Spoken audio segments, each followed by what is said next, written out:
am going to do the pocket flaps before I actually sew them onto the jacket front, because it would be easier to do this way.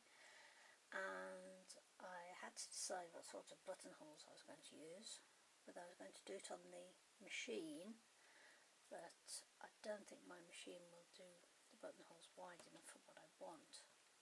So then I thought of hand sewing them using the chain method, but that won't always be neat. So in the end I decided to get some braid from my fabric shop, which is about 1 centimetre wide,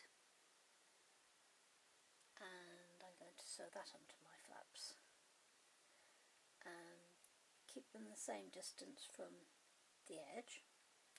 And I'm making my braids 6 centimetres long, and I've decided to keep them parallel to each other. I've now sewn the flap from end to end across, and the next step then will be to pull your flap down, give it a press, and then run a line of sewing across the top about a centimetre down, and that's my buttonholes finished. Now we're going to put together the back seam and the 2 side seams and the shoulder seams. Don't worry about the shoulder seam looking as though it's coming too far down the back. It's supposed to look like that. So pin, tack and sew all those seams together, and where the mark is on the pattern, at that point, that's as far as you're going to sew down. Don't sew any lower than that. And the same with the back seam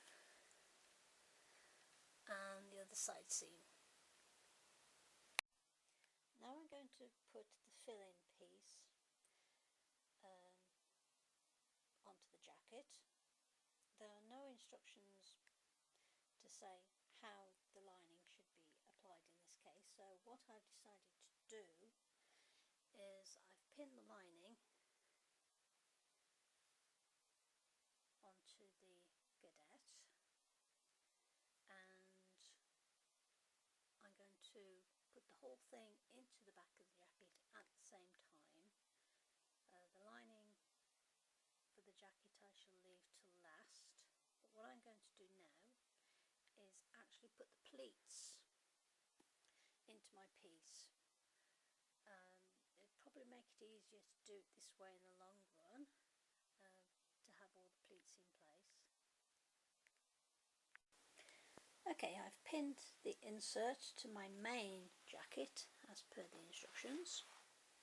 What you're going to do is sew these 2 items together, go right up to the top, and then what you're going to do is sew from here across to where you've marked with a large dot.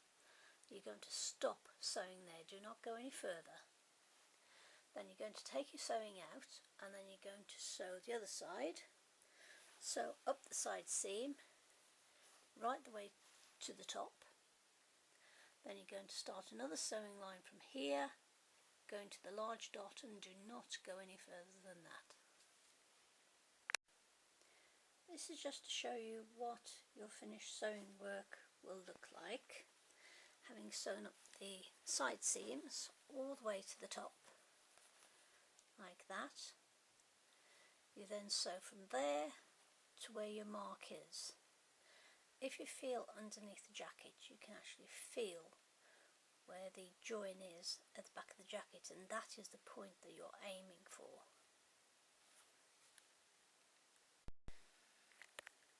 This is the centre seam at the back of the jacket. Although it says in the pattern to put an inserting gadette into this, you don't actually do that. What I've done temporarily is to pull back the seam and just pin it into place for now, and then when I come to put the lining on, it will go right up against the, almost up against the edge to finish the seam off. Next we're going to put the interfacings together, the front and the neck back facing. At the seams you're going to be sewing them down. The next job is to pin and sew the interfacing that you join together at the top here to the outside of your jacket. And before you turn the interfacing the right way out, don't forget to cut the corners. We're now going to put sleeves together, which means that you're going to sew the upper and the lower sleeves together down both sides, except on Jack's coat at the bottom by the cuff the sleeve is open. So I'm going to start sewing on the long side of the sleeve 12 centimeters from the bottom.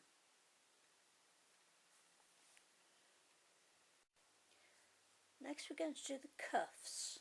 I've had a look at a lot of reference pictures on this, and some people have put liner on the inside, but I don't see that. I see fabric on both sides of the cuff, so that is exactly what I'm going to do.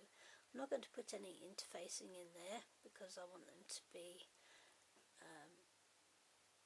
as they are and not stiff. So first of all, you connect your two pieces together and give them a press, and you do that all together on 4 pieces, and then you're going to sew all the way around,